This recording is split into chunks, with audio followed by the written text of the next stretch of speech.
Sir Delhi liquor scam సంబంధించి తిహార్ జైల్లో ఉన్న అరవింద్ కేజ్రీవాల్ గారి పక్క సెల్లో కరడుగట్టిన నేరస్తులు ఉన్నారు అని చెప్పేసి ఒక వార్త బయటకు వచ్చింది సార్. అంటే ఒక టెర్రరిస్టు, ఒక గ్యాంగ్స్టరు, ఒక డాన్ అని చెప్పేసి అంటున్నారు. మరి ఈ వార్తలు నిజమేంతుంది? వాళ్ళు ఎవరు సార్? ఇది నేషనల్ మీడియా మొత్తం రాసింది. దాదాపు ఆల్ మెయిన్ స్ట్రీమ్ మీడియా కానీ టీవీ ఛానల్ అన్నీ కూడా చెప్తున్నాయంటే నిజమే ఉండే అవకాశం ఉంది. సో ఇప్పుడు కేజ్రీవాల్ ఉన్న సెల్ వచ్చి ప్రజెంట్ మొత్తం నేను ఆల్రెడీ చెప్పాను. మొత్తం అదేంటంటే తిహార్ జైల్ కాంప్లెక్స్ అంటారు. మొత్తం 9 సెంట్రల్ జైలు, 1 డిస్ట్రిక్ట్ జైలు ఉంటాయి. అందులో ఒక్కొక్క దాంట్లో ఒక్కొక్క రకమైన వాళ్ళని పెడుతుంటారు. ఫస్ట్ టైం వచ్చిన వాళ్ళని, తర్వాత అండర్ ట్రైలర్స్ని, స్త్రీలను, తర్వాత కన్విక్టెడ్ ప్రిజనర్స్ను ఇలాగా పెడుతుంటారు. కొంత విఐపి వాళ్ళని కొన్ని చోట్ల పెడతారు. ఇలాగా ఉందన్నమాట. అట్లా కేజ్రీవాల్ ఉన్న జైల్లో పక్క సెల్లో కరుడుగట్టిన నేరస్తులు, వాళ్ళు మామూలు వాళ్ళు కాదు, ఇంటర్నేషనల్ స్థాయి నేరస్తులు 3 కూడా వాళ్ళు ఉన్నారు. ఇది డేంజర్ కదా అని చెప్తున్నారు. కావాలనే కేజ్రీవాల్ని అక్కడికి తీసుకెళ్ళి పెట్టారా అనేది భయపడుతున్నారు చాలామంది కేజ్రీవాల్ అభిమానులు. ఎవరెవరు ఉన్నారు అసలు, వాళ్ళు ఎవరు అన్నప్పుడు ఒక డాను, ఒక గ్యాంగ్స్టరు, ఒక టెర్రరిస్ట్, 3 ఉన్నారు. మామూలుగా ఒకరుంటేనే అత్యంత ప్రమాదకారులు. వాళ్ళు 3 ఉన్నారంటే మామూలు విషయం కాదు. చాలామంది అనుకోవచ్చు జైల్లో ఏం ప్రమాదం ఉంటుందని. ఇదే జైల్లో ఏం జరిగిందంటే లాస్ట్ ఇయర్ మేలో ఒక అతన్ని అతి దారుణంగా, ఒక గ్యాంగ్స్టర్ని, రైవల్ గ్యాంగ్ 4 అతి దారుణంగా చంపారు. అది నేను తర్వాత చెప్తా ఎలా చంపారని. సో ముందు అసలు ఈ 3 ఎవరు అనేది చూద్దాం. ఈ 3లో ఫస్ట్ డాన్ ఎవరంటే చోటారాజు అని పేరు తెలియని వాళ్ళు ఉండరు నాకు తెలిసి. దావుద్ ఇబ్రాహిం పేరు తెలిస్తే చోటారాజు అని పేరు కూడా తెలుస్తుంది. మన కంపెనీలో రామ్ గోపాల్ వర్మ తీసిన సినిమాలో కూడా చోటారాజు అని క్యారెక్టర్ వివేక్ ఓబెరాయ్ వేశాడు. సో ఆ సినిమా చూసిన వాళ్ళకి కూడా చోటారాజు అని రోల్ తెలుస్తుంది. అది కూడా రియల్ సంఘటన. దుబాయ్లో కాల్పులు జరగడం, అతను తప్పించుకోవడం, అదంతా దానికి కొంత మిక్స్ చేసి తర్వాత కలిపాడు. ఏదేమైనా చోటారాజన్ అనే వ్యక్తి అసలు పేరు రాజేంద్ర సదాశివ్ నికల్జే. అతను ముంబైలో బ్లాక్ సినిమా టికెట్లు అమ్ముకునేవాడు ఒకప్పుడు. అక్కడి నుంచి అతనికి కానిస్టేబుల్ మధ్య ఏదో గొడవ అయితే వాళ్ళని కొట్టినప్పుడు కేసు పెట్టి జైల్లోకి వేశారు. ఆ జైల్లో అతనికి దావుద్ ఇబ్రాహిం గ్యాంగ్ వాళ్ళు పరిచయం అయ్యి అప్పుడు బడారాజన్ అని ఉండేవాడు 1982లో. ఈ బడారాజన్ గ్యాంగ్లో ఇతను చేరి బయటకు వచ్చి బడారాజన్ దగ్గర పనిచేసి బడారాజన్కి రైట్ హ్యాండ్ అయ్యాడు. అందువల్ల ఇతన్ని చోటారాజన్ అని పిలవడం మొదలుపెట్టారు, చోటారాజన్ అన్నట్టుగా. సో అక్కడి నుంచి ఇతను డి గ్యాంగ్లో ప్రామినెంట్గా అయిపోయాడు. ఆయన బడారాజన్కి హెల్త్ బాగా చనిపోయినాక ఆ గ్యాంగ్కి ఈయన డాన్ అయిపోయాడు. అంటే ఒక రకమైన రైట్ హ్యాండ్ లాంటి వాడు దావుద్ ఇబ్రాహింకి. ఆ తర్వాత ఇతను అక్కడ దుబాయ్లో అటాక్ జరిగినప్పుడు తప్పించుకున్నాడు. ఆ తర్వాత ఏం జరిగిందంటే పరిణామాలు, ఇది ముస్లిం గ్యాంగులుగా, హిందూ గ్యాంగులుగా విడిపోయింది దావుద్ ఇబ్రాహిం గ్యాంగు. 93లో ముంబై బాంబ్ బ్లాస్టులు జరిగాయి. 92లో మనకి బాబ్రీ మసీద్ కూల్చివేత జరిగినప్పుడు దానికి నిరసనగా బాంబేలో వరుసగా 9 చోట్ల అనుకుంటా వరుసగా బాంబ్ బ్లాస్టులు జరిగాయి. ఇది చేయించింది దావుద్ ఇబ్రాహిం, కొంతమంది ఆ ముస్లిం టెర్రరిస్టులు అనేది అప్పట్లో బయటకు వచ్చింది. అందువల్ల ఆ దావుద్ ఇబ్రాహిం దగ్గర పనిచేసే హిందూ గ్యాంగ్స్ వాళ్ళకి వ్యతిరేకం అయిపోయారు. అంటే దేశభక్తి, దేశ వ్యతిరేకులుగా మారిపోయినాయి గ్యాంగ్స్. అట్లా పోలీసులు కూడా ఏం చేశారంటే దీన్ని బాగా ఉపయోగించుకొని ఈ రాజన్ని తాము వాడుకున్నారు. దావుద్ ఇబ్రాహిం గ్యాంగ్లో మ్యాక్సిమం వాళ్ళని పట్టుకోవడంలో ఈ రాజన్ హెల్ప్ చేశాడంటారు. అయితే రాజన్ ఇంకొక కేసులో ఇరుక్కున్నాడు. అదేంటంటే జర్నలిస్టు జ్యోతిర్మయి డే, అతను very popular crime journalist Mumbai, ఇతను చంపించాడనేది ఆరోపణ. ఆ కేసులో ఇతను ఇరుక్కుని జైలుకి వెళ్లాల్సి వచ్చింది. అప్పుడు బాలీలో 2005 బాలీలో అరెస్ట్ అయ్యాడు ఇతను. ఇండోనేషియా బాలీలో అరెస్ట్ అయ్యి జైల్లో ఉన్నాడు. సో ఈ జ్యోతిర్మయి డే అరెస్ట్లో జిగ్నా వారా అనే ఇంకొక మహిళా జర్నలిస్ట్, ఆమె కూడా క్రైమ్ జర్నలిస్టే, ఆమె కూడా అరెస్ట్ అయింది. తర్వాత ఇన్నోసెంట్ అని ఆమెను రిలీజ్ చేశారు. ఇదంతా కూడా ద స్కూప్ అని ఒక వెబ్ సిరీస్ వచ్చింది, దాంట్లో చూడొచ్చు మనం. చాలా బ్రహ్మాండంగా తీశారు, నేను మొత్తం చూశాను. సో ఇది ఈ చోటా రాజన్ చరిత్ర. ఇప్పుడు చోటా రాజన్కి 64 ఏళ్ళు, ఆయన అంత ఆరోగ్యంగా లేడు. కానీ వాళ్ళు ఏంటంటే డాన్స్ ఆరోగ్యాలు అవన్నీ సంబంధం లేదు, వాళ్ళకి నెట్వర్క్ ఇంపార్టెంట్. జైల్లో ఉండే కూడా బయట నడపగలరు వాళ్ళు.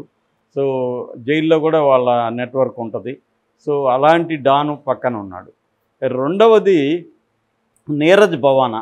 నీరజ్ భవానా ఢిల్లీ టాప్ 10 గ్యాంగ్స్టర్లలో ఒకడు. నీరజ్ భవానా అతను కూడా చాలా కాలేజ్ స్టూడెంట్గా ఎదిగాడు అనమాట. ఈ నీరజ్ భవానా తర్వాత రౌడీ గ్యాంగ్స్ని అనేక మందిని చంపాడు. దాదాపు 40 హత్య కేసులు ఉన్నాయి ఇతని మీద.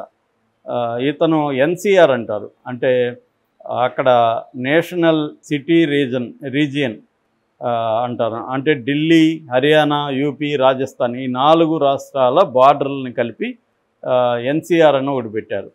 ఆ ఎన్సీఆర్ పరిధిలో ఇతను యాక్టివిటీస్ ఉంటాయి. అంటే ఈ 4 రాష్ట్రాల సరిహద్దుల్లో ఇతను ఒక పెద్ద డాన్. అతను అరెస్ట్ అయ్యి ఉన్నాడు. అతను కూడా పక్కనే ఉన్నాడు ఇతనికి. అతను కూడా జైలు నుంచి బయట యాక్టివిటీలు నడపగలిగిన గ్యాంగ్స్టర్. ఇక మూడవ వ్యక్తి టెర్రరిస్టు. ఇతను వచ్చి జియావుర్ రెహమాన్ ఇతని పేరు. ఇతను ఇండియన్ ముజాహిదీన్ లో యాక్టివ్గా డిప్యూటీ చైర్మన్ అంటారు ఇతన్ని. సో ఆ స్థాయి వ్యక్తి అనమాట. ఇతని పేరు వకాస్ అని కూడా మారు పేరు ఉంది. ఇతన్ని పట్టుకున్నప్పుడు ఇతను దేశంలో అనేక చోట్ల బ్లాస్ట్ చేయడానికి ప్లాన్ చేస్తున్నప్పుడు ఇతను పట్టుకున్నారు. ఇతను కానీ పట్టుకోపోతే అనేక చోట్ల బ్లాస్టులు జరిగి ఉండేవని అప్పట్లో చెప్పారు. సో ఇతను పట్టుకోవడం వల్ల అనేక చోట్ల బ్లాస్టుల్ని ఆపగలిగారు. ఇతను చాలా ఇన్ఫర్మేషన్ ఇవ్వడం వల్ల ఇంకా అనేక మంది ఇతని అనుచరులను కూడా పట్టుకోగలిగారు. ఇతను కూడా కరుడుగట్టిన నేరస్తుడు. సో ఇతను కూడా ఉన్నాడు. ఈ 3 నేరస్తులు ఉన్నారు. ఈ 3 నేరస్తులు పక్కన ఒక సీఎంని తీసుకెళ్ళి పెట్టడం అంటే అది భయంకరమైన డేంజర్ అనేది ఇప్పుడు అందరూ భయపడుతున్నారు. ఎందుకు డేంజర్ అంటే ఇప్పుడు ఈ హత్య గురించి చెప్పుకుందాం. ఈ హత్య ఎవరిని చంపారంటే సునీల్ మాన్ అలియాస్ టిల్లు తాజ్పురియా అనే ఒక గ్యాంగ్స్టర్ని ఇంకొక గ్యాంగ్స్టరు అతని పేరు గోగి, జితేంద్ర మాన్ అలియాస్ గోగి. ఈ గోగి బ్యాచ్ టిల్లు అనే అతన్ని జైల్లో చంపారు. దాని నేపథ్యం ఉంది మళ్ళీ. అంతకుముందు 1 మంత్ బ్యాకే ఈ గోగి ఇదే జైల్లో నుంచి అక్కడ రోహిణి కోర్టు అని ఉంటుంది. ఆ రోహిణి జైలు కూడా ఉంటుంది, కోర్టు కూడా ఉంటుంది. ఆ రోహిణి కోర్టుకి రోహిణి జైల్లో అతను ఉన్నాడు, ఇతను కూడా అప్పుడు రోహిణి జైల్లోనే ఉన్నాడు. ఈ కోర్టుకి వెళ్ళాడు. ఈ రోహిణి కోర్టుకి ఎవరు వెళ్ళారు? ఈ గోగి వెళ్ళాడు. గోగి వెళ్ళినప్పుడు ఒక 2 లాయర్ల డ్రెస్సులో వచ్చి గన్నుతో అతన్ని కోర్టు కాంప్లెక్స్లోనే కాల్చేశారు. ఆ లాయర్ల డ్రెస్సులో వచ్చిన గ్యాంగ్స్టర్ని అక్కడికక్కడే పోలీసులు కూడా కాల్చి చంపారు. ఇది చేసింది ఎవరంటే ఈ టిల్లునే. జైల్లో ఉండే ఇతను ఆపరేట్ చేసి తన రైవల్ అయిన అతన్ని చంపాడు. వీళ్ళిద్దరు స్టోరీ కూడా సినిమా తీయచ్చు. ఏంటంటే వీళ్ళిద్దరూ ఒకప్పుడు కాలేజీలో ఫ్రెండ్స్, థిక్ ఫ్రెండ్స్ వాళ్ళిద్దరు. ఆ తర్వాత కాలేజీలో ఎలక్షన్లు వచ్చాయన్నమాట. ఎలక్షన్లు వచ్చినప్పుడు వీళ్ళిద్దరూ స్వామి శ్రద్ధానంద కాలేజీ ఢిల్లీలో ఇద్దరు ఏమైందంటే 2 వైపులుగా విడిపోయారు. తమ ఒకరిని నిలబెడితే అతను ఒకరిని నిలబెట్టాడు. దాంతో రైవలరీ స్టార్ట్ అయింది. ఈ రైవలరీ అనేది కాలేజీ బయట కూడా స్టార్ట్ అయ్యి వీళ్ళిద్దరూ అనేక మంది దాదాపు ఒకే సంవత్సరం 2013లో వీళ్ళిద్దరి రైవలరీలో 20 మంది చనిపోయారు. సో ఆ స్థాయి గ్యాంగ్స్టర్లు ఇద్దరు కూడా. వీళ్ళిద్దరు కూడా టాప్ 10లో ఉండే గ్యాంగ్స్టర్లు ఢిల్లీలో. సో వీళ్ళిద్దరిలో ఇప్పుడు గోగిని టిల్లు చంపాడు కాబట్టి టిల్లుని ప్లాన్గా ఏం చేశారంటే గోగి గ్యాంగు ఈ రోహిణి జైలు నుంచి ఇక్కడికి మార్పించారు. ఎక్కడికి? తిహార్ జైలుకి నెంబర్ 7లో వేశారు. Prison number 7. ప్రిజన్ నెంబర్ 7 కింద ఉంటే ప్రిజన్ నెంబర్ 8 పైన ఉంటుంది. తెలివిగా ఏం చేశారు? ప్లాన్డ్గా ఒక 4 ఖైదీలు కావాలని ఏదో ఒక నేరం చేసినట్టుగా చేసి ఈ గోగి గ్యాంగు జైలుకి వచ్చారు. వీళ్ళు పైన ఉంటారు. యాక్చువల్గా పైనకి కిందకి టచ్ ఉండదు, మొత్తం గ్రిల్స్ ఉంటాయి. పైనుంచి కిందికి రాలేరు, కింద నుంచి పైకి వెళ్ళలేరు ఖైదీలు. కానీ వాళ్ళు నలుగురు ఏం చేశారంటే కొన్ని రోజుల నుంచి, ఒక 10 రోజుల్లో 20 రోజుల నుంచి అక్కడ ఉన్న గ్రిల్ని కట్ చేసుకుంటూ వచ్చారు. ఆ కట్ చేసి తర్వాత గ్రిల్లులో నుంచి ఒక ఇనుప రాడ్డుని తీసి ఆ రాడ్డుని కూడా ఒక బాగా పదును పెట్టి వాళ్ళు గుడ్డలతో పైనుంచి కిందికి దిగి అర్లీ మార్నింగ్ 6 గంటలకు బయటకు వదులుతారు కదా, ఆ టైంలో దిగి ఆ నలుగురు గార్డులు ఉన్నప్పుడే, సెక్యూరిటీ గార్డులు ఉన్నప్పుడే ఇతన్ని అటాక్ చేసి దాంతో పొడిచి చంపేశారు.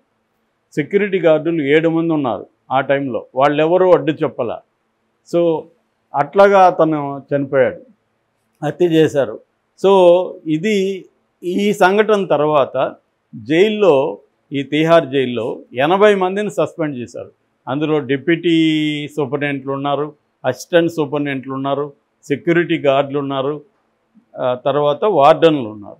మొత్తం 80 మందిని సస్పెండ్ చేశారు.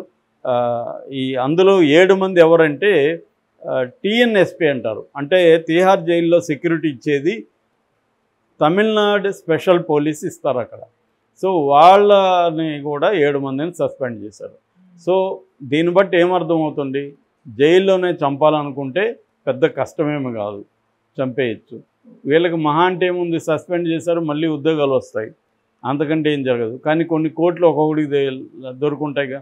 అలాగే కేజ్రీవాల్ తలకి 100 కోట్లు ఖర్చు పెట్టగలిగితే కేజ్రీవాల్ని వాళ్ళు ముగ్గురులో ఎవరో ఒకరో లేకపోతే ముగ్గురు కలిసో లేపేయడం పెద్ద విషయం కాదు.